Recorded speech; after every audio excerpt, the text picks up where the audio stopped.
Cool. All right. So I'll introduce myself a little bit. My name's Katie. I'm the co-founder of Marigold PR, also the co-founder of Tether. And we've had lots going on in the space since 2016. Marigold's been around. We have supported the industry along the way. Every year is a different landscape. You know, if you've been around for a little bit, it's always a little different in the cannabis space. Our focus has been things like traditional PR, media relations, press releases, building communities and influencer relations, lots of content development. And we've also done some brand positioning work. And for a little while, we were doing a lot of work in sort of the legacy to legal market, which was really interesting, and some patient focused activations and engagements. In 2021, kind of knee deep in the pandemic, our brands, our clients let us know that their budgets were changing and where they wanted to focus a lot of their efforts were developing these Budtender retailer engagements and relationships. So we launched Tether, our Budtender community, as a solution. And the brands have been really happy with that. We're really grateful for that growth. It's been just over 3 years now. And every year we're pivoting and changing. And so what I always like to say is we're really open to feedback. So, you know, if you're a brand or an LP rep or a marketer, and you're in the chat today and you have some ideas about what you'd like to see from us, whether it's Marigold PR or Tether, please let us know. You can reach out to me, katie@marigoldpr.com, super easy email, and we're always open to your feedback. So thank you so much, everyone, for joining us. We've got about 90 minutes together today. We're really going to try to be on time and maybe even give you a few minutes back at the end of the day. And we have a few presentations. I'll be kicking it off with our Budtender Insights. This is our third annual survey that we completed, going out to 300 Budtenders across Canada to learn about how they're feeling about their role, about brand engagement, about consumers. So lots of little interesting nuggets there. Pierre from the Cannabis Standards Alliance will be talking a little bit about what they're up to over there, followed by PK from Sister Mercy, who will take us through some really interesting data-driven insights. They do some great work over there, and we're grateful to have them as partners. And then Trina, this is her third year back. She will do a live Q&A with us around cannabis sampling. So please get your questions ready. Think about the questions you'd like to ask. She does preface everything by saying this is not legal advice, but it's certainly very helpful. So any burning questions you've got, get those together, because that's where we'll end. So what I'm going to do now is share my presentation, and just give me 1 second to get that popped up, and we'll get started on the Budtender Insights. Of course, I need just more than 1 second here. Sorry about that.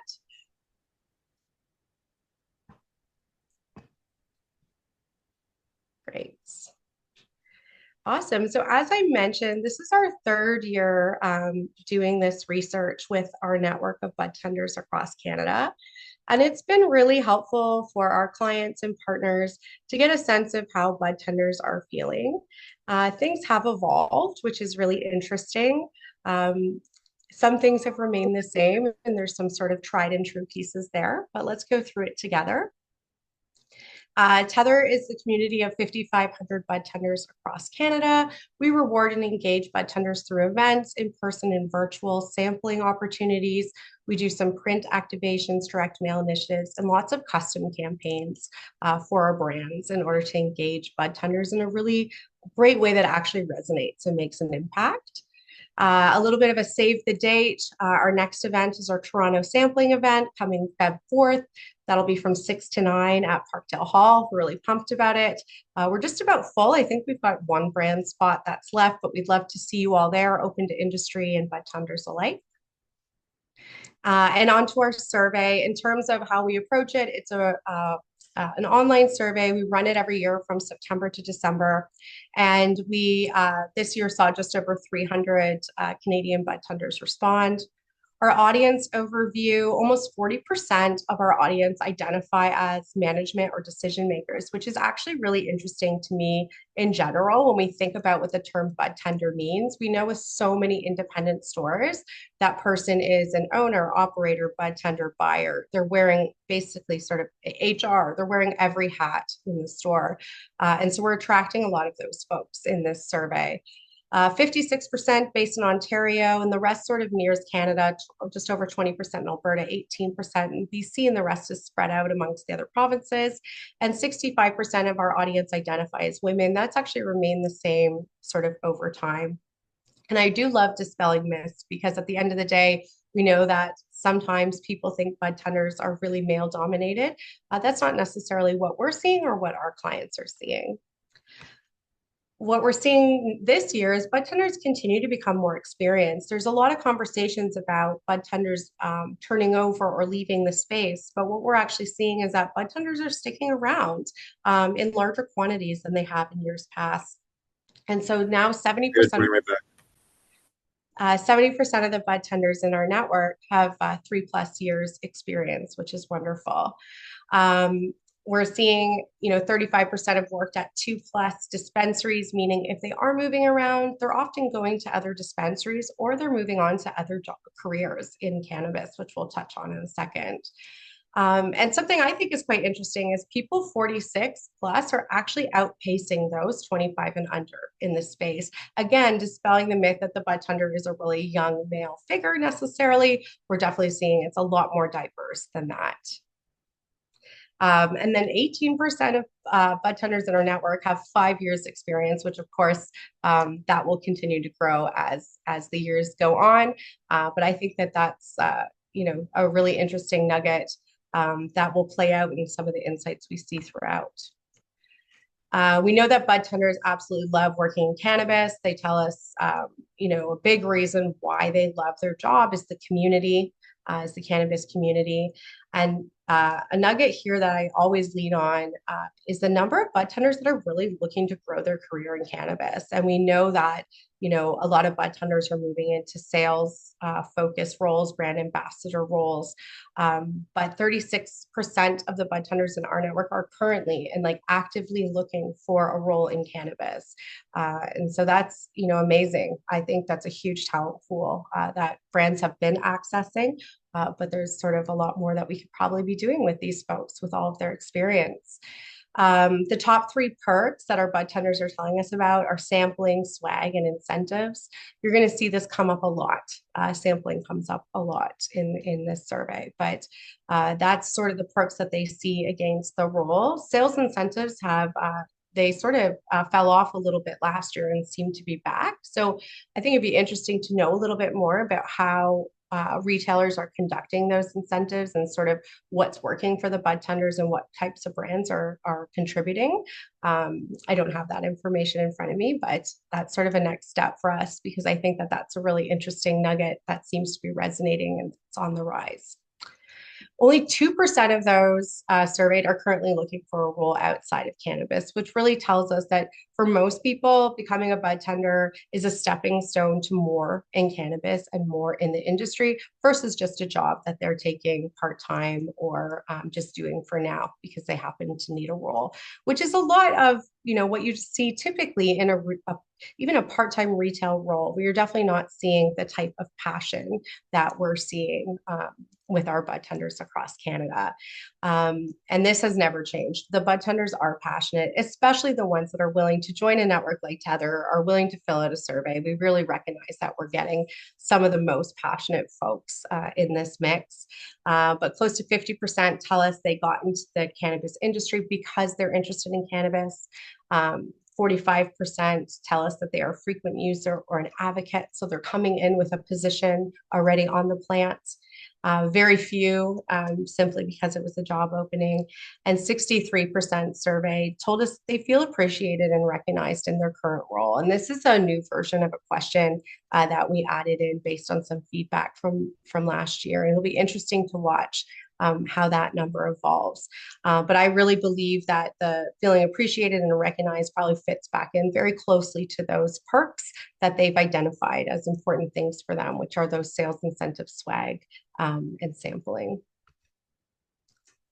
Wage satisfaction is increasing, which I thought was pretty interesting. So 55% of Budtenders told us this year they feel that they are fairly compensated. In 2022, so it slowly declined. So 2023, that was 48%, in 2022, 42%. So that's great to see that, one, they're feeling appreciated, and two, they're starting to develop more wage satisfaction. Those making $20 an hour is also up 16%. We had some other questions in there that sort of weren't worthy of a slide this year, but some of the other trends that we've noticed, things like health benefits were on the rise a couple of years ago, and that seemed to sort of level out. And some other, incentives that might make the role more interesting kind of have leveled out. And so again, it's sort of leaning back into those perks is how the Budtenders are feeling rewarded and feeling really interested in their role. These are just some sentiments that were shared by the Budtenders. They love the industry, they love the people, they love the knowledge they get to share. And then, becoming a weed nerd through and through, we hear that quite a bit. They love indirectly helping people to improve their quality of life. Some people are just real advocates. So, they've joined the industry to show appreciation of the plant. So they really take their jobs quite seriously, especially the people in our network. And they know the impact that they have on the consumer experience. Another really important nugget that we lean on heavily as a PR agency and also for our network is the fact that Budtenders are our industry advocates. So 69% of Budtenders are willing to talk about their job on social media. And you may know and love some of these faces the way that we do. We know that there's stigma still. We know that people are still more likely to post, a boomerang or a picture of cheersing their wine at a restaurant versus perhaps sharing a joint or some edibles with friends. And so as we kind of battle through that and we face those barriers, leveraging Budtenders as advocates for the space who are authentically talking about it on social media is so important. We also understand that Budtenders are viewed as experts in their peer group. And so when you look at, I'm sure a lot of you are facing the same thing. I know that my peers and my friends feel that somehow I'm an expert in the space and I know everything about cannabis. And so they're facing that too on an ongoing basis. And so they really are advocates that if we arm them properly, can be amazing brand advocates and can really make an impact for your brands or for your products. But something to note, even though Budtenders are really willing to go outside of their comfort zone and they're really willing to try sort of any kind of format, that's what they tell us, 75% of them are consumption traditionalists, is how I like to say it, because they do prefer a joint or a bong. So dabs are on the rise as a third most preferred method. But at the end of the day, we do need to remember that they have their own bias, they have their own preference. And it's something really important to consider if you're an edible or beverage or some other type of format wanting to make an impact, is you're sort of needing to move past their initial preference in order to help become a recommended product. And what do Budtenders wish brands better understood? And then the number one thing they're telling us is the challenge with product knowledge. And so 31% of Budtenders wish that they had better product knowledge. They also, a lot of these are tied together, like the importance of sampling, but also their role in education. So their role in education internally and then also customer facing. So Budtenders are really wanting brands to understand that there's a lot for them to take in and understanding all of that product knowledge and then relaying it back to the consumer is a bit of a barrier, which we know. And let's get a little more specific on education. In terms of what Budtenders are looking to know more about, specifically, terpenes have come up year over year. Actually, last year they really came up in a big way. It's continued into this year. So We'll get to kind of how customers are feeling and how they're engaging with Budtenders in a second. But we do know that they're getting asked more questions about terpenes, and they're not necessarily feeling equipped to answer in a proper way. So something to really to think about, especially as brands start to include more terpene information on their labels. How do the budtenders, how can they talk about your brand and how can they talk about terpenes in a way that aligns with your key messaging and how you want to be conveyed? Genetics, second place, along with extraction techniques and process and what that all means, very similarly. So if you're sort of fall into any of these categories, we're being told that they're interested in learning more and that there definitely is a knowledge gap there currently. 85% of budtenders are telling us that customer knowledge has increased over time. So, we're 5 years plus in. People have been shopping for that length of time. They've had access to retail. And it's really exciting to see that customers feel and have conveyed that some of their product knowledge has increased. That's not saying we're not seeing tons of new people walk in the door and the can of curious and back to that product knowledge sort of challenge. But we are seeing that customers, along with budtenders, are becoming more educated over time. Some sentiments from budtenders here, sort of along that path.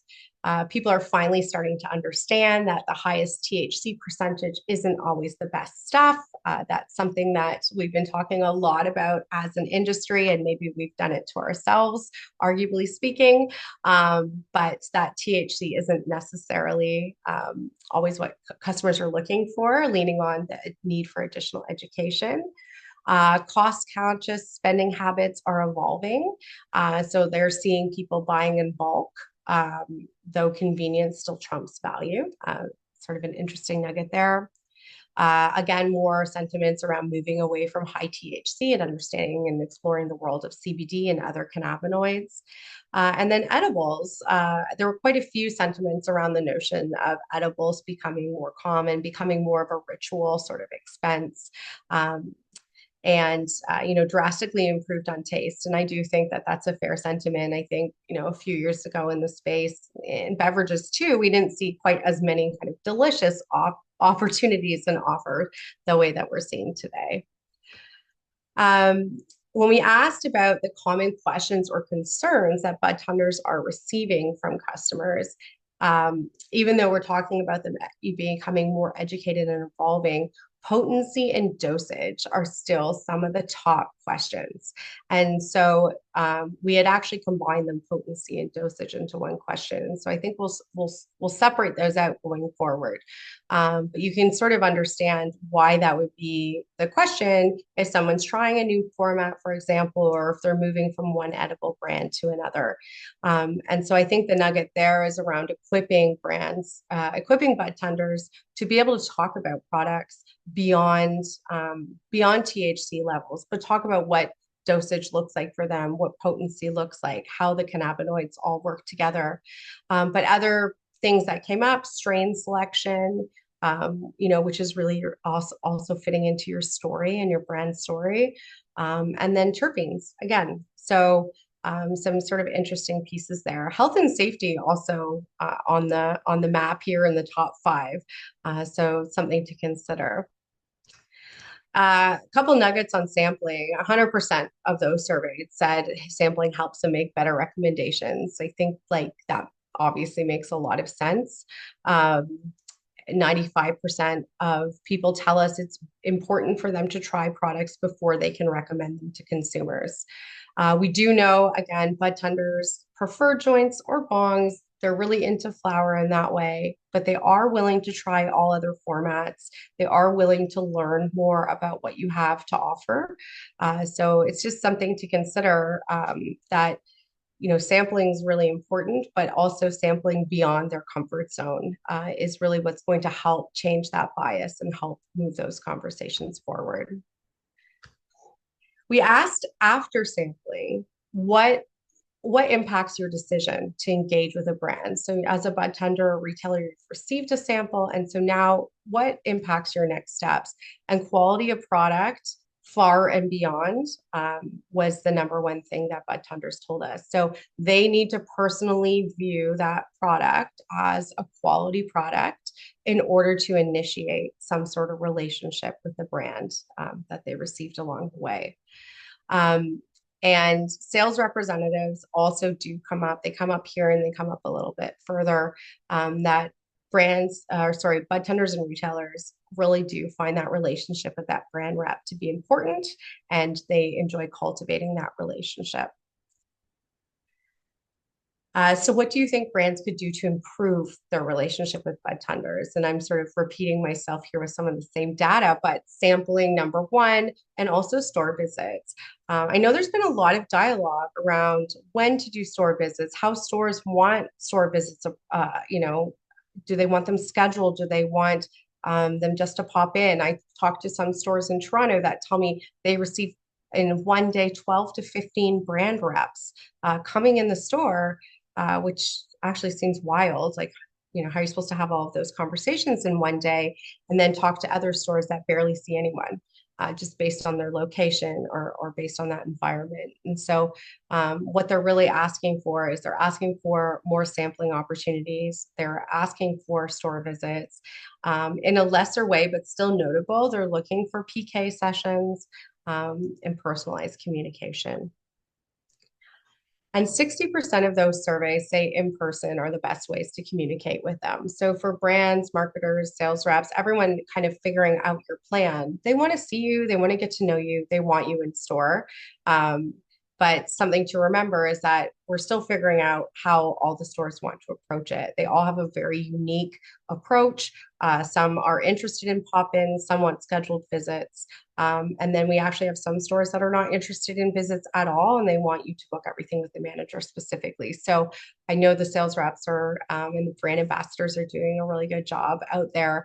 But I think probably then we could take it to the next level by really figuring out what works for each kind of banner across the way. 20% are telling us they prefer email marketing, which is completely opposite and completely different from those store visits.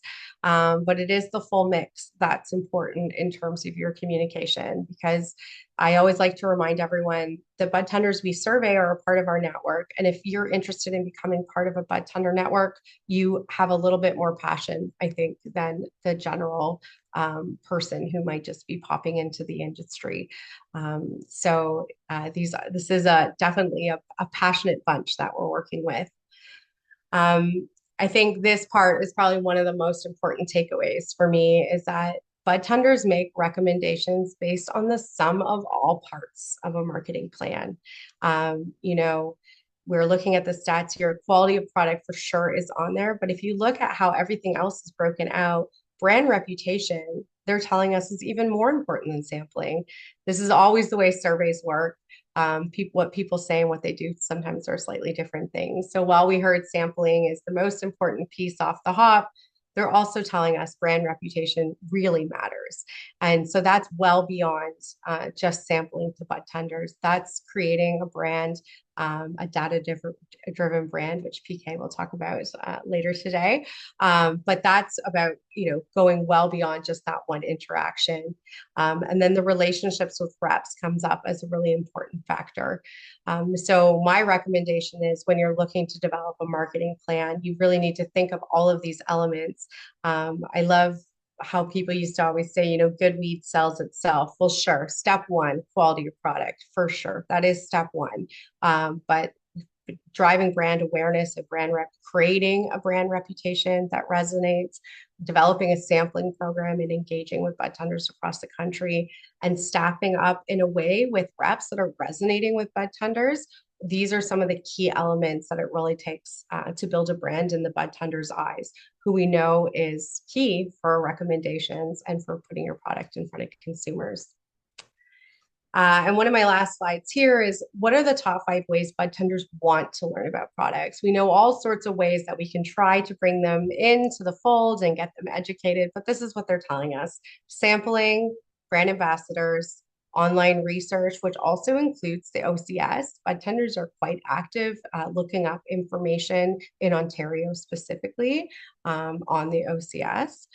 So I think that's something interesting to note as a brand, that you may be creating a presence on your own social, on your own website, but they're doing a lot of their research on the government and the largest websites that they can find. Brand pop-ups and events, definitely in the top four. And then customer feedback. We've received a lot of sentiments over the years around how if they receive negative feedback from customers, like because they want to be viewed as experts and providing this insight, that negative feedback from customers can really deter them from making that recommendation going forward, because they also have their own reputation to protect in the mix. And a nugget that we're really proud of and makes a lot of sense for the initiatives we've been up to is that 90% of budtenders in our network are interested in engaging events and building community. For a lot of them, with cannabis being such a passion for them, they may not find this type of community in their social circles in the way that they are definitely finding in the industry, with their desire to move forward and to grow their careers. It makes a lot of sense that they would want to be a part of these events where they have a chance to move their desires and their aspirations forward. And some of the key takeaways as we see them, budtenders are influential and passionate. They're gaining experience and wage satisfaction is up. I think that's really great for the industry. Budtenders want to engage with brand reps in store, at events, and in the community. So if you're a brand trying to decide how you're approaching sales, how you're approaching the face of your brand, it's important to them, and it's important to you at the end of the day. So really something to consider around building up those brand reps as faces for your brand. Sampling of quality products is required for budtenders and retailers to initiate brand engagement. So again, they want samples, but they want samples of great weed, and those two pieces together is what's going to move the needle in terms of them taking some action and driving some initiative coming out of some of these sampling events and opportunities. And if you take one thing away from this presentation today, I would say it's that the full marketing mix is important to drive budtender recommendations. We love events, but that's one component. Sampling is one component. In-store visits is one component. So it's really a full 360 view, not forgetting that your brand reputation and your brand awareness, we're still at close to ground zero on that. Like a couple of years ago, I was saying really there's no brand affinity sort of in the market. I think that's starting to develop at this point, but lots of room for growth, lots of room to tell your story and exist in a way that makes sense and resonates with budtenders across the country. And then my last nugget here is around the fact that community is important to budtenders. They want to feel recognized, they want to feel included, and they want to feel a part of something bigger that matters to them. So we're really thrilled to offer a piece of that pie over at Tether in terms of the things we're up to. Another sort of save the date. We've got Budtender Appreciation Week coming the last week of March. We have lots happening that week, virtual events. We're in Calgary, we're in London, we're in Vancouver with events across the country, custom campaigns. So if you're thinking of doing something where you really want to give back or show appreciation to budtenders and retailers across the country, last week of March is a great way to do it because we've got a lot of amplification and marketing going on around that time. And my last plug is Radical Femmes International Women's Day is coming March 6th in Toronto. The OCS is our VIP partner. We're so grateful for their partnership, allowing us to create something really special. And I'll throw to PK because Sister Mercy did the branding for Radical Femmes, and we're really proud of it. So this is our second International Women's Day event. We expect around 250, 300 people, and I hope that you can join us. So that's it for me. I ran through that really quickly. We will send out the presentation after the fact. And there are some, nuggets in there that I didn't share from our whole survey. So if you have additional questions you'd like to learn more about, really happy to go through that with you one-on-one. So feel free to reach out to me. Great. Um, oh, I'm catching up on the chat. I think I've missed some questions. Brooke, did I miss any questions in the chat that I should maybe answer before we move on? Give me one moment here.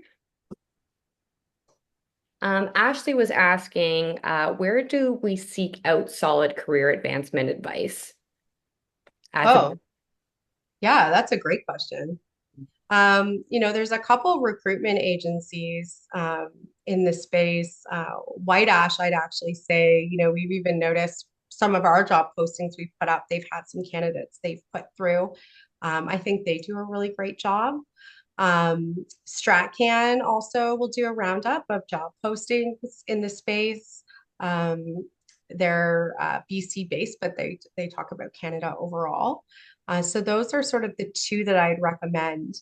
And then in terms of just like career fairs or anything like that, I haven't noticed anything lately, but we used to see some of the larger retailers do that sort of stuff when they were entering new markets. So that's something we can definitely post about as we see come up.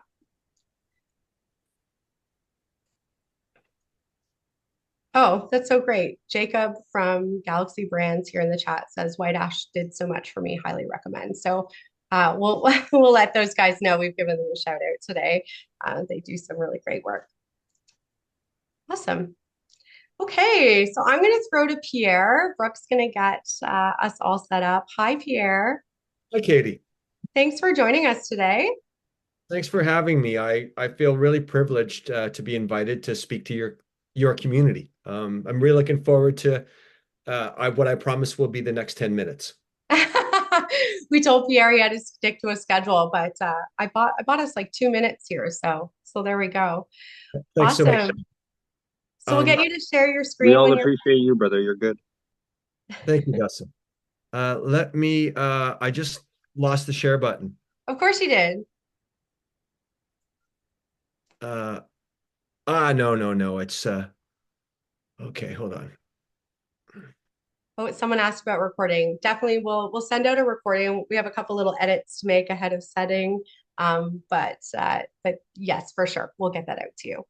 Okay. Well, thanks.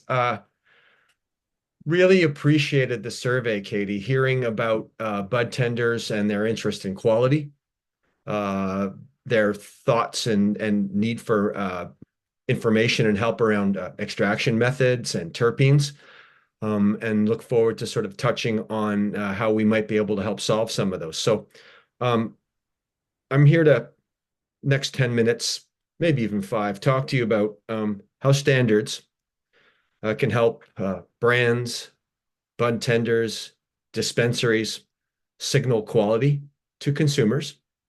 And in doing so, if you're a brand or a dispensary, stand out in a very crowded marketplace. I probably look like a policy wonk and a regulatory affairs wonk and talk like one. But this plant has been part of my life for 45 years. So really appreciate you listening to me for the next 10 minutes, as I share a passion for this thing like you. So, every time I go to people, you often hear at a dispensary, what's good? What should I try? So I think what I wanted to sort of explore is how we can help you communicate quality around products in a market that has very tight restrictions on marketing and what you can say to people, where the retail experience and the environment is, let's say, non-traditional. The products are behind the counter. The brands and the packages tend to be very plain. And increasingly, you're competing with an illicit market. I'm from Ottawa, and I keep seeing legacy dispensaries popping up all over the place. So how can quality and standards help you stand out and succeed in this environment? And I love the opportunity to answer questions, chat with you afterwards, offline. Really would appreciate, frankly, your perspectives on this. So how do you stand out? So maybe one of the things we can do is take a cue from how other industries have used quality to connect with consumers. Ontario wines have gone from being, really known as cheap, second-rate, sweet, bubbly wines to some of the top wines in the world through standards and quality, the VQA. If you go into an LCBO in the province of Ontario, you will see a VQA wine on labels.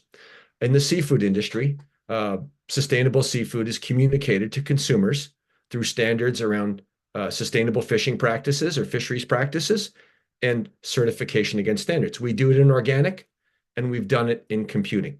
And so what we are doing is, if you think of this, that the benefits that time, that these other sort of industries or sectors can help us understand is that standards and certification help brands stand out in a crowded marketplace. They help brands command a higher price point through the promise of quality. They help consumers and patients in our world with information. And I think if I read your presentation right, Katie, we can help Budtenders provide more information to consumers and to the kind of curious. And ultimately, this is my policy wonk hat, they will help our industry build trust and credibility with suppliers, with regulators, with distributors, and with insurers. These are the people we talk to all the time about what we're doing. So we are an industry-led not-for-profit. We are you. We are the industry. We're trying to bring everyone together. Producers, labs, dispensaries, regulators, consumers, budtenders, to set rules, establish quality standards. We'll set our own rules, okay? And we tend to focus in the domain of the commercial, not the health and safety, which is the focus of the regulator, Health Canada. We'll certify products and brands against those standards, and then we'll provide consumers with information about certified products. Other industries have done this. It's definitely a challenge in our world, but we've made a lot of progress over the course of the last year. And in 2025, we'll be coming to market. So at a high level, when we talk about quality in the flower domain, and Katie, you let me know if I'm running tight, okay? Our focus is going to be on the objective measures, the things that we can measure, we can oversee, and we can certify. So you'll see taste isn't in here. Smell's not in here, okay? What we're going to focus on in flower, and I say we, the membership, is on potency. And I saw Katie, your Budtender's very curious about terpenes. How do we provide consumers with information about terpenes? And I'll just, there are no rules or standards shared across the labs in the industry for testing for terpenes. So the same product can be tested in a different lab with a different terpene result. And frankly, this is what's happening with major cannabinoids, THC and CBD. Freshness is another thing we can test. We can use water activity as a measure of bud freshness. And then the one that's come to us because of our work in the B2B market is around grading. In the B2B market, you're going to see, I think in the consumer market, you're going to see you're going to see new products come out that are going to have a size dimension to them. So how can we as an industry come together to develop a shared approach to bud size, to bud density? Okay, and so the advantage that we bring to the table is we set the rules, we oversee them, and we certify them. We don't look to the regulator to do this. We don't look to we want the distributors to support us and bring us to market, but we don't look to them to set the rules. We look to them to support the adoption of our programs.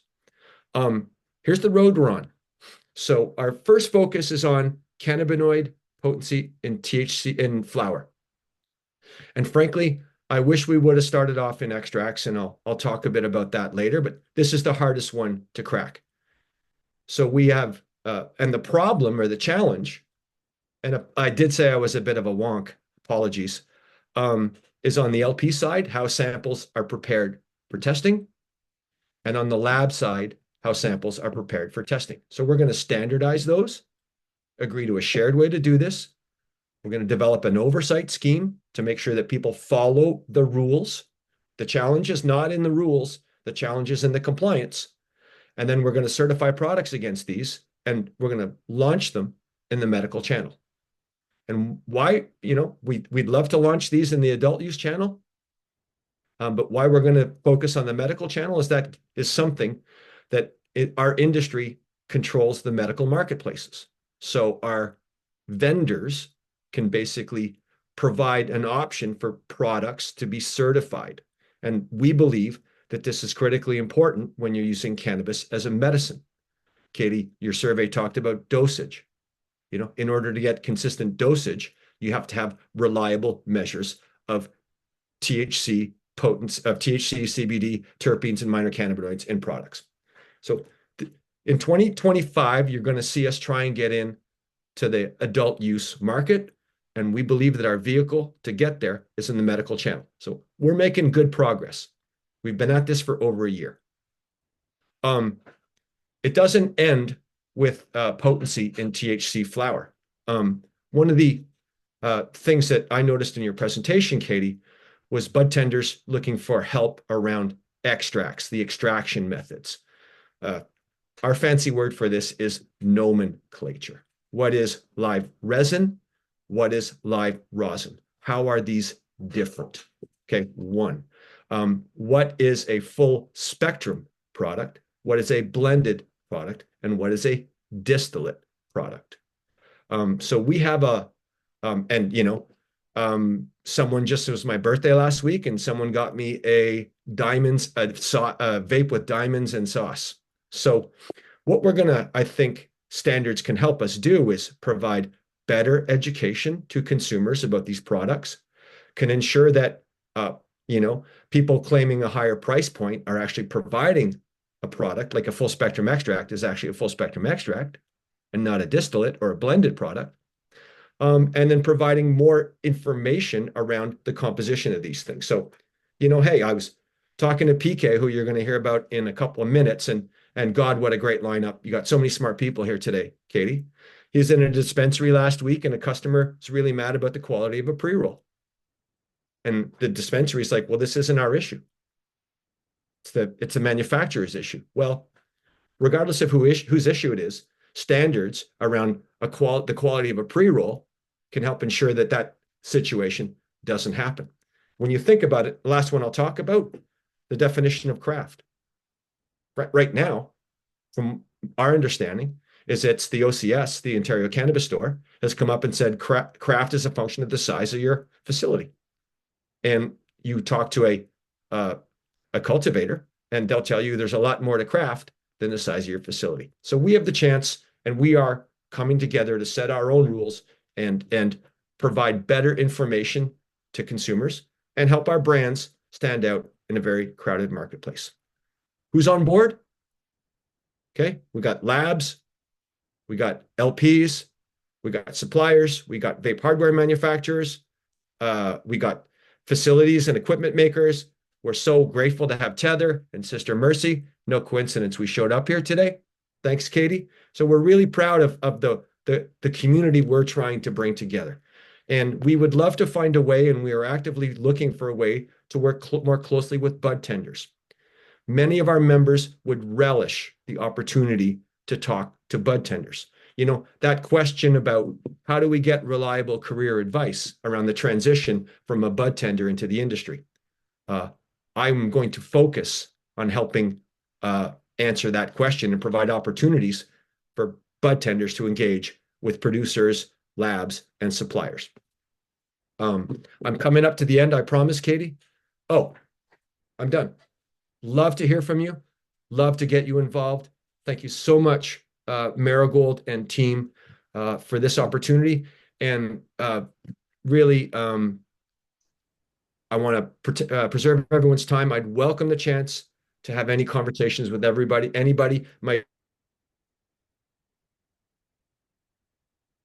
We can have a conversation. Thank you so much, Katie. Awesome. Thanks, Pierre. That was great. Yeah, right of the leaf. Trevor, he would love to connect with you. So I think you had your email up there. And then Tamra said in the chat here, questions about thinking about recycling measures, especially for disposables. That's an interesting element that has been a pretty hot topic in the space.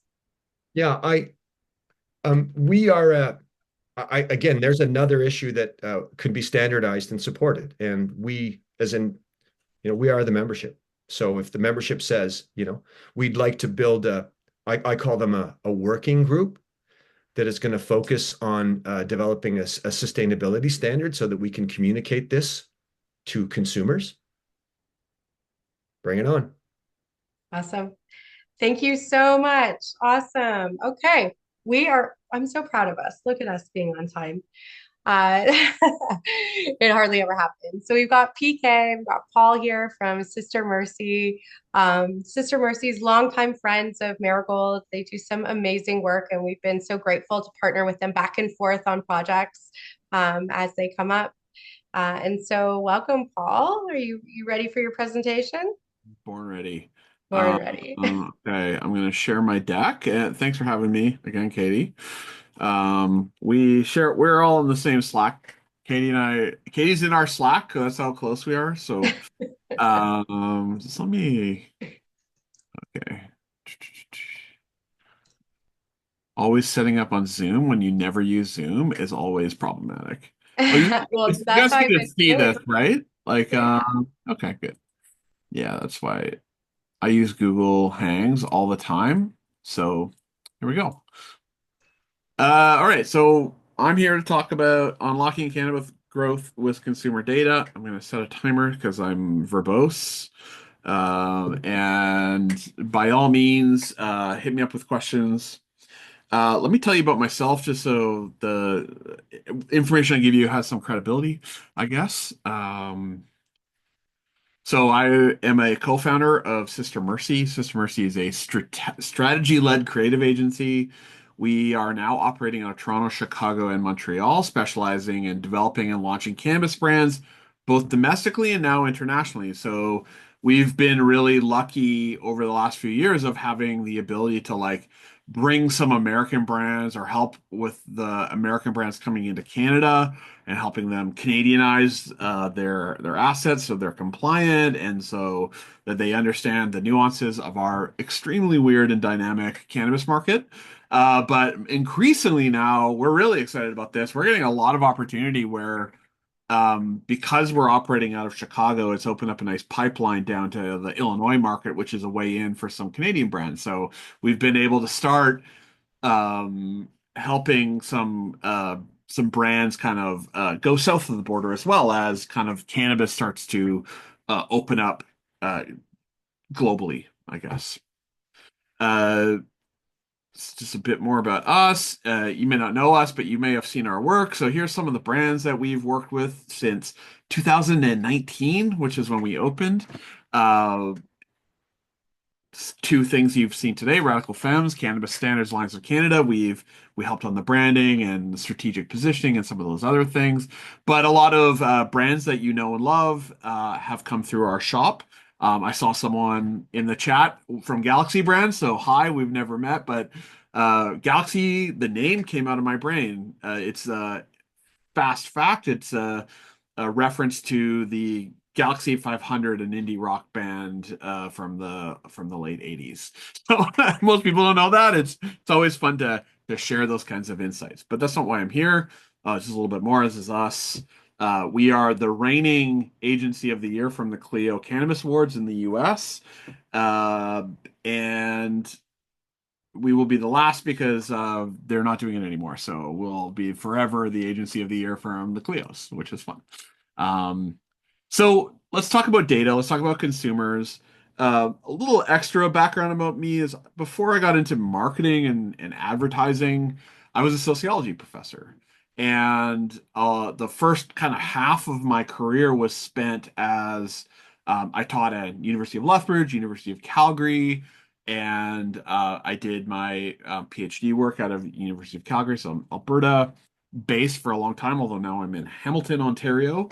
Um, and so when I joined advertising and when I joined this kind of industry, it was never possible for me to take off my sociology hat. And in fact, that's what drew me to cannabis in the first place, was an article I used to assign my sociology students from a symbolic interactionist known as Irvin Goffman, who studied how jazz musicians taught each other how to feel high. And I loved that idea of, cannabis as a psychoactive ingredient, which is really interesting and makes us all feel good and can help us go to sleep and all these other things. But ultimately what drew me into the industry was the people.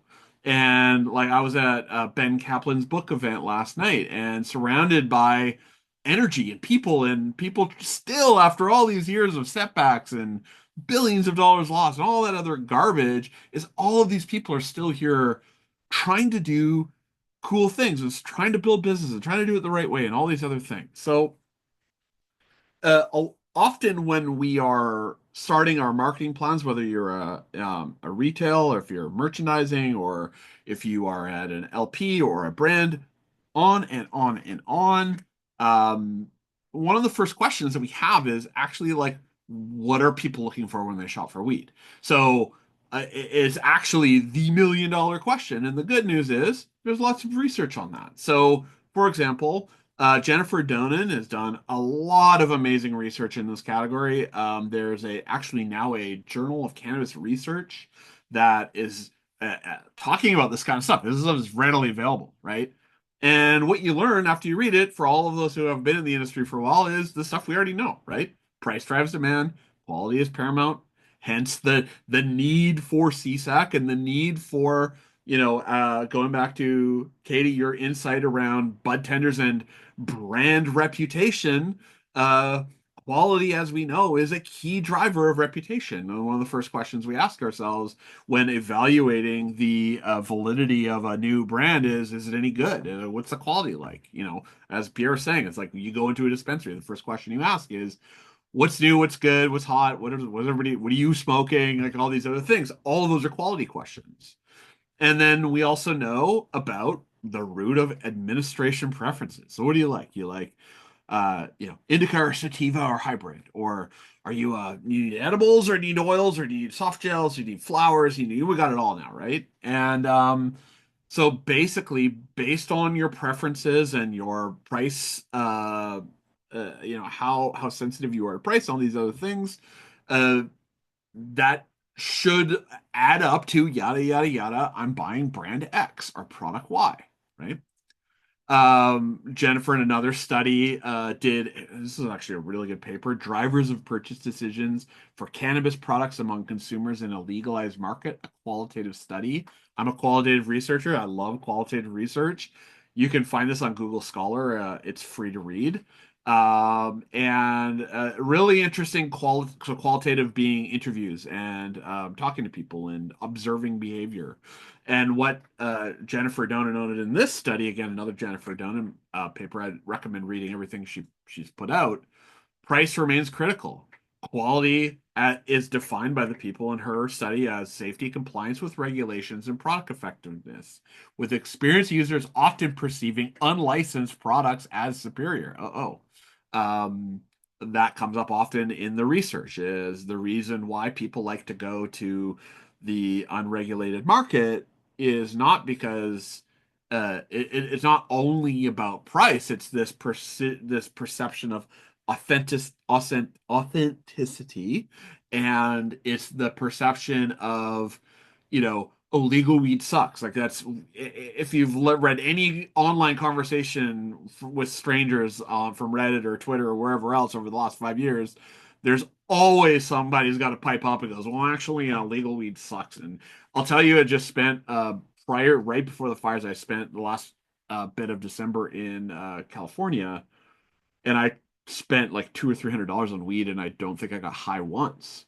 Because I was like, I want my weed back home in Canada. It's actually better now. I actually think, if we were actually to be honest with ourselves, quality's improved greatly.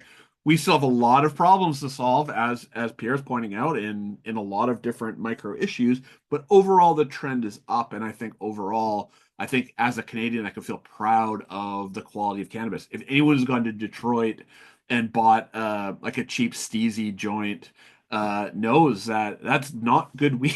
It's not doesn't taste good. It doesn't burn well. On and on. Okay. So end of presentation. Quality, price, potency, right? So we're done. Well, except for few other things. Like, what about this guy? My favorite meme, my favorite weed meme of all time, maybe. I've been smoking longer since you've been alive. I know good weed. Now give me Pure Sun Farms Pink Kush. No shade on Pure Sun Farms. I like Pure Sun Farms Pink Kush as much as anyone else does. But we all know this guy, right? We know we've been at industry events with him. He shows up in our dispensaries all the time. And this is probably the guy behind the Legal Weed Sucks in Canada, right? Me, I only buy res edibles now. Yeah, that's it. No more no more legal edibles for me. They're crap. It's all crap. I only buy res edibles. Okay, great. Oh, I can't sleep and I'm on hyperthyroid medication. Like, what would you recommend? Right? Oh, okay. Completely different conversation, but okay. I'm following you.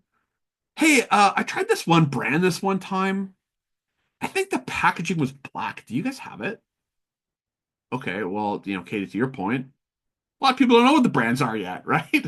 I I mean, Pierre and Katie, you both made an observation about how brands aren't necessarily as known as they could be for obvious reasons around packaging and marketing and other things. I don't necessarily agree with that, respectfully. I think actually there's a lot of brands in the Canadian market that are starting to gain some foothold. I have the privilege of getting to work on making dank memes for Shred's social media account. I spend a good chunk of my week thinking of dumb jokes for Shred on their Instagram account. And I, I don't know. That's one of the brands that has been popular for so long that you can't tell me if someone who's gone into a dispensary over and over for the last 5 years that, they would not figure out who Shred was at a certain point. I'm just talking to myself here. You're all on mute, so I can just say whatever I want. It doesn't matter. I used to only buy that one brand, but they suck now. Did you see what their sales guy did on Reddit? I am done, right? This is actually a current situation. If you know, you know, right? So clearly there's more than going on here than price, quality, and quantity. So, like, what else can we look at? So, one of the other jobs I have, I wear a few hats, is I am a marketing professor at McMaster University. I teach a lot of intro to marketing classes, but I also teach brand strategy and other things like that.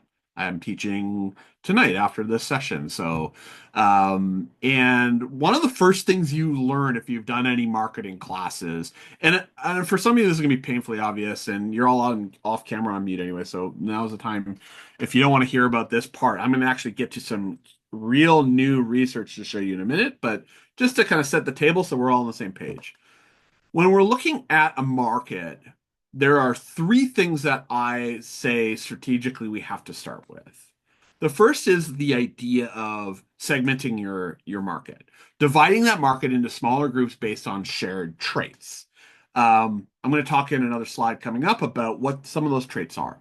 Targeting is, let's actually pick the group that we think are going to be the most likely to like us in return. And then positioning is, how do we create a brand strategy or a brand image that is going to appeal to that target so that when that target goes into a dispensary, in our case, they know about us ahead of time and we've resonated with them. And I think I can think of a lot of different cases of brands in this market that have done a fantastic job at targeting and positioning.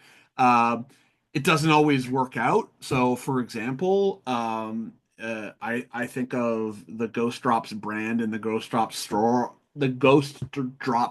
store on Queen Street West, and the way that they were really like, I remember going there once and I ordered something and I got like sass from the Budtender, and that was their whole thing, right? It's like, we aren't for everybody.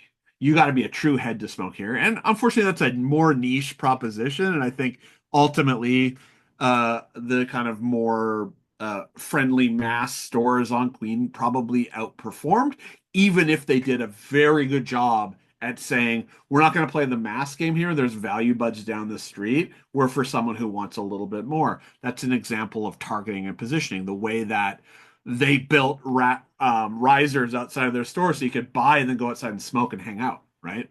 Like that's positioning. Let's create an environment. Let's attract the heads and let's cater to their specific needs. There's so many ways to segment your audience. I won't go through all of these, but some of the more obvious ones, such as demographics, like I can't remember how many briefs I got for new brands in 2018 and 2019 on appealing to high income millennial moms. More recently, you can think of brands trying to rizz up Gen Z with certain products that are aimed at increasing your Riz factor. We can think about geographically how differently the market operates in Quebec versus the way the market operates in BC. The way that Alberta is different than Ontario. Geographically, we have to have different strategies. Psychographics. Think about your kind of like the psychographic example was the Pierre Farms Pink Kush meme. It's a guy. He's a head. He's smoked weed when he was a kid. He's been smoking. He's been growing in his backyard.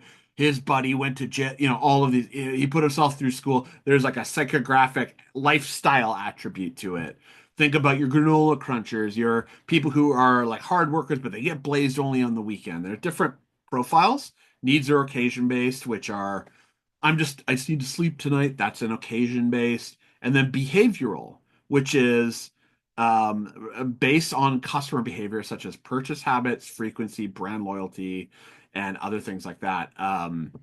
That's surprise newsflash. My favorite behavioral, I think, is the strongest thing we have in cannabis right now for a few reasons. Because behavioral based segmenting focuses specifically on how customers interact with a product or brand, providing actionable insights for marketing strategy. This approach is useful in crossing demographic boundaries, addressing specific needs. It's highly actionable, and it can actually, if you do it well, can start to predict future behavior, which is really important in cannabis because it's such a Me Too industry. As soon as one format catches on, everybody jumps in the pool, right? Disposable vapes caught fire last year. Now everybody's got a disposable vapes. I personally hate disposable vapes. I think it's a horrible format, horrible for the environment, and I think it's a bad look for our industry. But that's me. I'm not necessarily the audience for that to the point of what I'm saying right now. I'm gonna go for like 4 minutes and I'll take questions. So, Katie, just give me the thumbs up because I am watching your face. If you can give me the when it's time to cut me off. Okay, I'm working. We're rolling. So we got dynamic samplers, who are people who integrate cannabis into their daily life for energy, relaxation, and social connection. I'll tell you one thing about each of these, and then I'll take questions. Okay, dynamic samplers are the people that know everything about every brand. They know when that brand fell off last year. Now I'm on to this brand. They are the ones that anticipate when a brand has a new drop, and their whole thing is like trying everything. You'll never get the dynamic sampler buying the same format twice. Okay? Or if you do, it's they'll have one they buy frequently, and then there's a repertoire that changes frequently. So making sure you're appealing to that and bringing them along is important. You got your OG, loyal to legacy markets. They value authenticity, high potency, traditional products. Newsflash, that's a really big segment of daily users, but they're the smallest segment in terms of spend. Why? Because they're not necessarily shopping in licensed dispensaries. A lot of that group is growing their own, buying from unregulated market sources, whatever. High flyers, the youngest group of the group, the youngest audience of this segmentation study we did. They're adventurous. They're looking for high potency products. This is the group that's driving concentrates right now. Health seekers, not necessarily what you think. What's interesting about health seekers is how much they over-index in beverage, which, to me, if I look at the beverage shelf and all the high sugar beverage drinks, and I'm like, there's an opportunity here for more functional, like greenhouse style. There's a brand we tried to make with actually greenhouse juices called Herbert back in the very beginning of legalization. That never went anywhere, but that's the kind of the idea. There's a group of people they avoid inhalants, they're going for edibles, oils, things like that. And then social dabblers, who are maybe the most important segment of all of them, because this is the person that comes in often tabula rasa and says, I got an event this weekend. Can I XYZ? So do you have any pre-rolls? I need something because I'm going to a party next. It's like they're just there for fun and experimentation and whatnot. Our segmentation goes really deep into the size of market, how much they're spending, and we have a very robust idea of the format preferences, how they're shopping, how often they shop, all of these things, because this is the type of information that we need in order to do a better job at not just saying, oh, and we're everything to everybody. We're speaking to cannabis consumers. No, like there's so much nuance in here now that I think it's important to recognize. So, again, we go in and last thing I'll show is just like we get into the nitty gritty of all of these personas. And that is where we come in often as an agency in order to kind of help us really kind of like get down to brass tacks and make sure that all of the things you're doing as a company, as a retailer, as a brand or whatnot, isn't wasted effort by making it easier to make sure that you are communicating with the right people. Okay, so I should have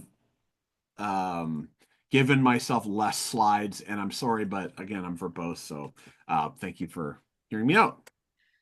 You're amazing, Paul. I love the segmentation and like the storytelling you're doing by, sort of each segment there. This is what exists, guys, in every industry. And Exactly. it's amazing that it exists now in our space. Exactly. So very cool work. Brooke, did we miss any questions? And I know there was a lot of Paul love being shown. Oh, what? I can't wait to read it. Okay. Lots of nice messages. Look me up on LinkedIn though, PK Lawton. I'll have a copy with anybody. I'll talk your ear off about this stuff. I will go for like 5 hours on this if you want. For free. Just give me a hold. And I'm stealing time from Trina, so I'll get off the stage. Trina's the show anyway, so thank you for having me again. Awesome. Thank you. Thanks so much, Paul. That was great. So we always learn so much from you. Last year, Paul did something on Reddit Insights, and I feel like he single-handedly picked up every marketer going on there and actually reading things versus sort of before.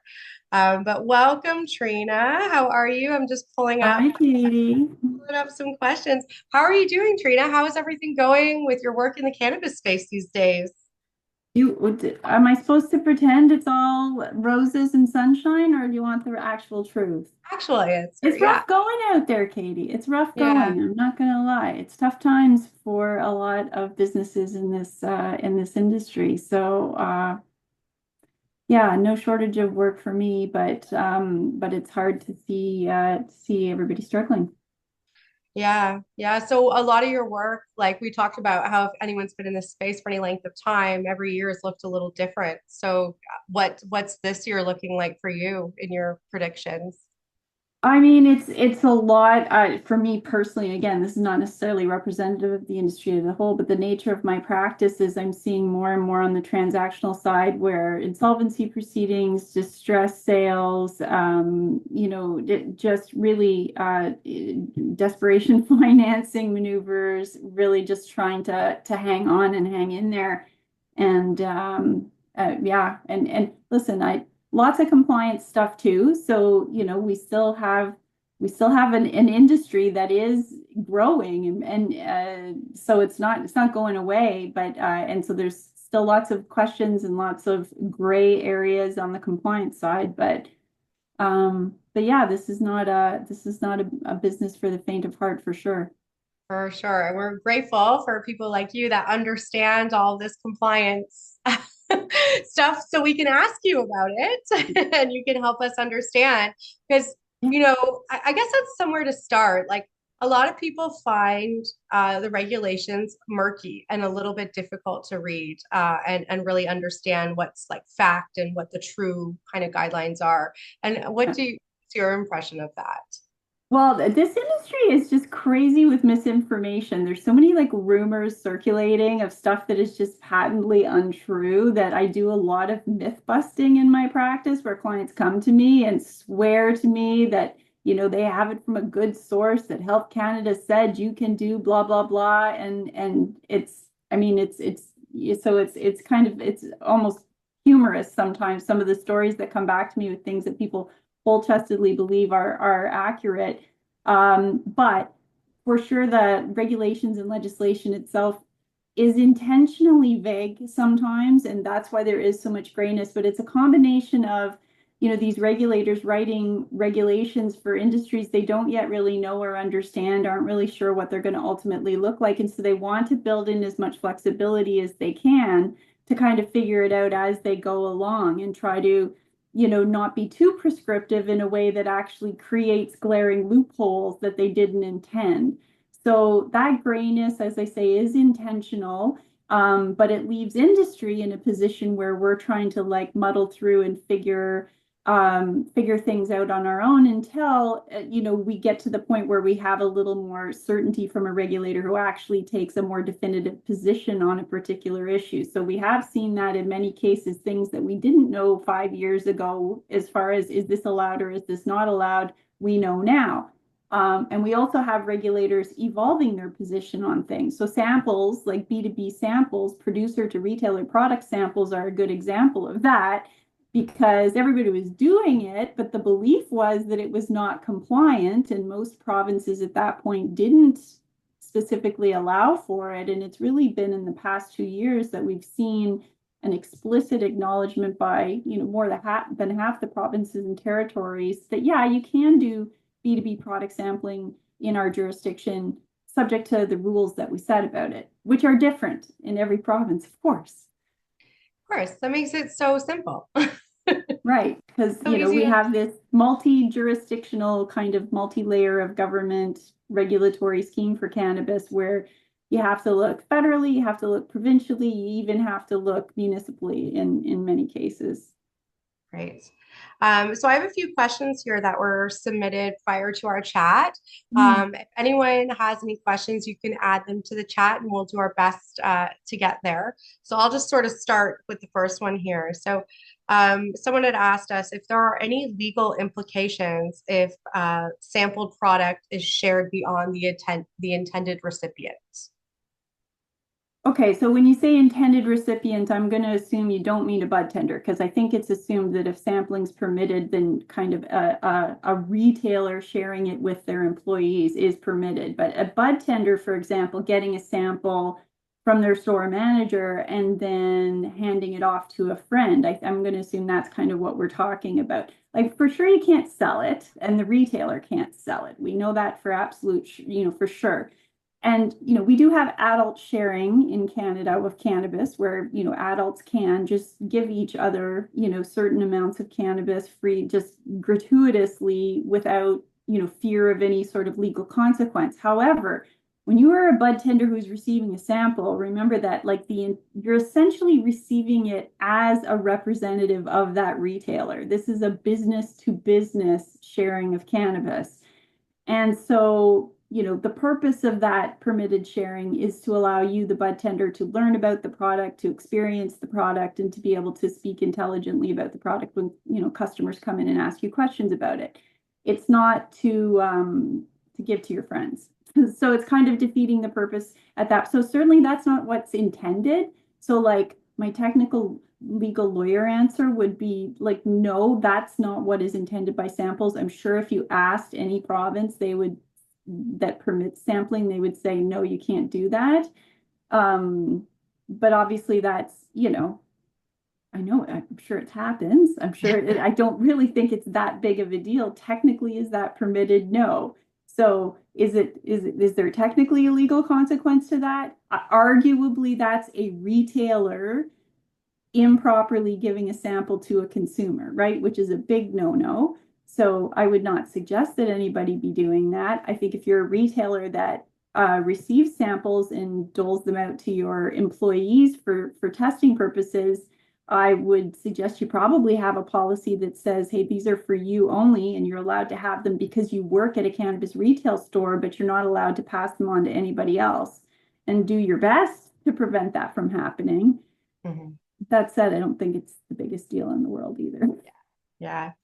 Well, you touched on this a little bit, but the questions around like how can an LP sample to the public? And we know like generally you can't sample to the public, but how does that work with some of the R&D facilities and the things that exist like lit research?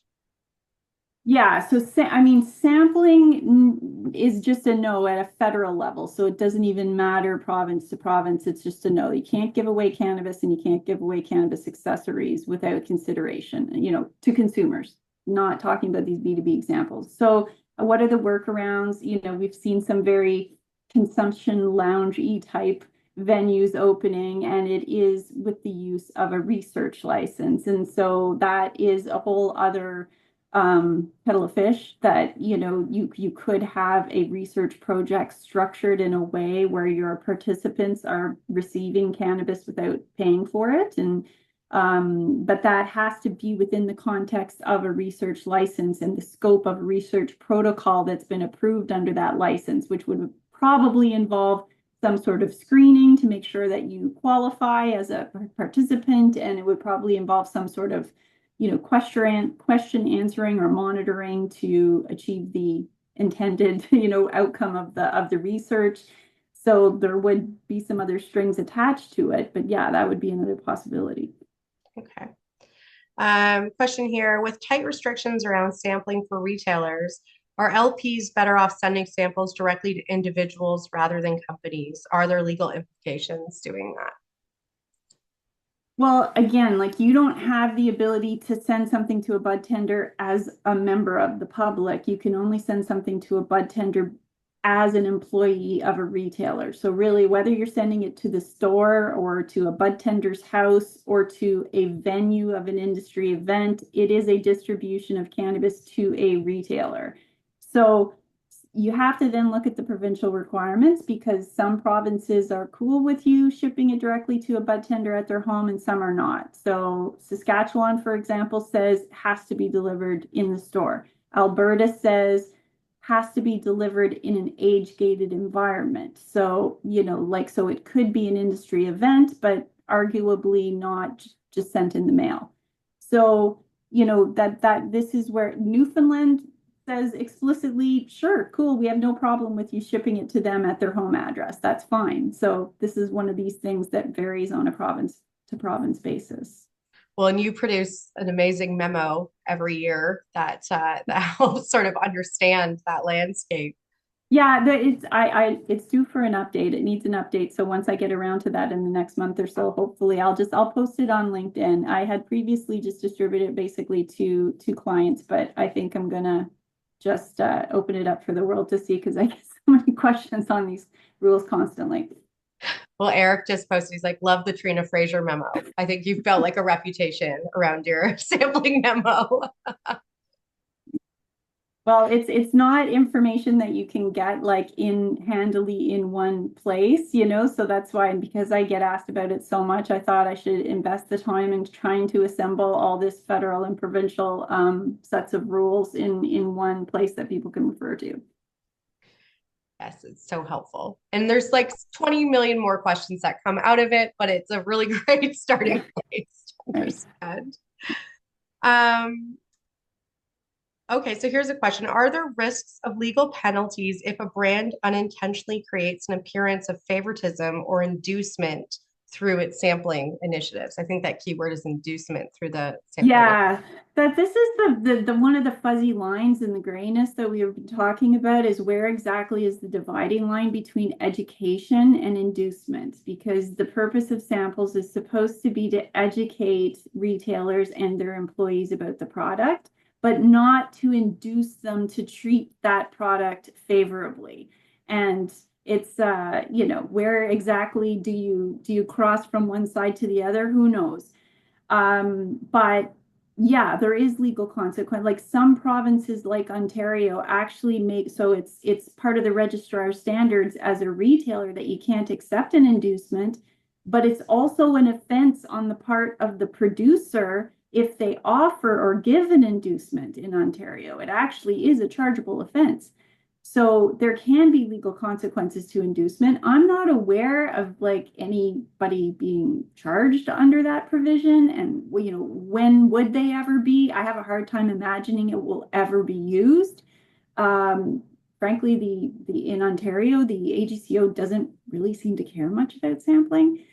So it's there, as many potential penalties and consequences are under the Cannabis Act and various provincial legislation. I don't really think it's a realistic consequence of, obviously, I guess maybe if you were flagrant enough about it, it could be, but based on what's just happening pretty prevalently in the industry right now, I don't think that's really a realistic risk.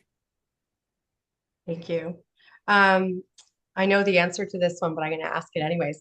Excise stamps. Do samples need excise stamps? And I guess the second part of that is, what if I only sell a large format product? Like how can I sample that? And do I need excise stamps? Yeah, it has to be stamped. And really, what's supposed to happen is when it is into the hands of the retailer, it should be in that sealed, stamped package. Then I would say really it's up to the retailer if they want to dismantle that package if it's a large format only, and just divvy that up amongst various employees within the store. Ideally, that shouldn't happen before it is actually given to the retailer, because again, the concept is that they are supposed to receive, that retailer is supposed to receive a fully compliant stamped duty paid product. So some provinces have limits on product size, like that both Alberta and BC do. It's supposed to be limited to 3.5 grams or equivalent, but they provide an exception and say, hey, but if you don't actually make a product format that is that small, then give them the smallest one that you have. Yeah. Okay. Are we seeing Health Canada auditing the trail from LP samples? This is a question we get a lot, actually. Yes. What Yes, does we that are. look? Yeah.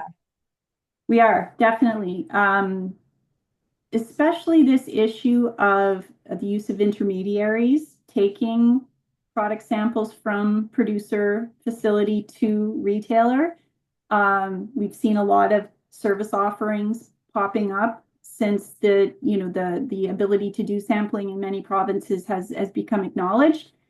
So, because it's obviously a logistical nightmare to think of each and every producer trying to send samples to thousands of stores and or budtenders across the country.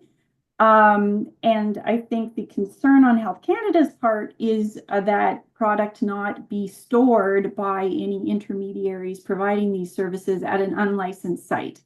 So the dividing line kind of between distribution and storage is again another one of these fuzzy ones. And it is something that Health Canada inspectors are asking producers about on audits. They're asking for their records pertaining to sampling. They are asking to understand how the samples got from their facility to the intended retailer. And they are asking questions about if there's a third party involved in moving it from point A to point B. They're asking questions about how that's happening. So this is this concept of unlicensed site storage is one that is a current concern with Health Canada, and they are auditing for this issue. The additional piece of that question that we get a fair amount is like that tracking to like an absolute matter. What do they call it? Chain of custody? Is that what they call it? Yeah. Yeah. And like we're getting more and more questions out of BC in particular. So wondering your thoughts on that and kind of your thoughts. Does it vary a lot by province? That's another kind of question we have here. It's really important both at the federal and provincial level. So as a producer, where your regulator is Health Canada, the cannabis regulations say that you producer are responsible for the quality and the security of the product until it reaches its intended destination, right? So until it gets into the hands of that retailer, the producer is responsible. So if you are handing your product off to someone else and you have no idea how it's getting to the retailer, when it's getting to the retailer, where it might have been temporarily stored in the process of getting it to the retailer, how it's being stored. Those are all things that would be of concern to an inspector coming in and asking you those types of questions. They would take the position you have not met your obligation to ensure the quality and security of the product during distribution. And then it is also a concern on the provincial end of things, depending on the province, because certain provinces like BC have very strict record keeping requirements for product samples on the part of retailers. So, they are going to be asking questions and auditing retailers for compliance with those record keeping obligations.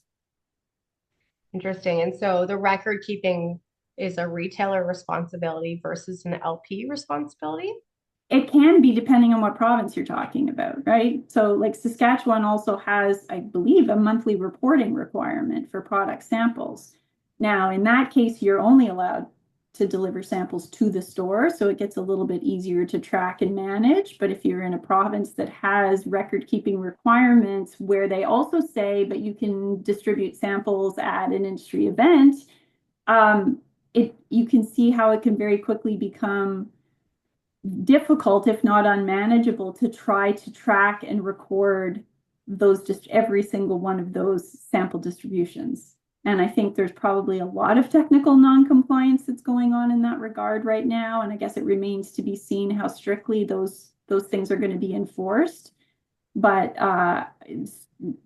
strictly the way some of that record keeping is written as required would be very, very difficult to meet 100% and comply with. For sure. Wonderful. I have like 20 other questions I could ask you, even though I ask you questions all the time. But we sort of run out of time today. So thank you so much, Trina. Like Trina's just answering these questions based on knowledge. Like she's not like looking anything up. She just knows this. This is all in her brain, which is unbelievable. You are so helpful for our space. And Paulina Purvis. Awesome. So yeah, thank you everyone for joining us today. We are going to do a little bit of an edit and have a recording that will go out. It'll be up on YouTube, so we'll share that. Before I let you go, Trina, where can people find you? What's the easiest place to find you? That's a great question.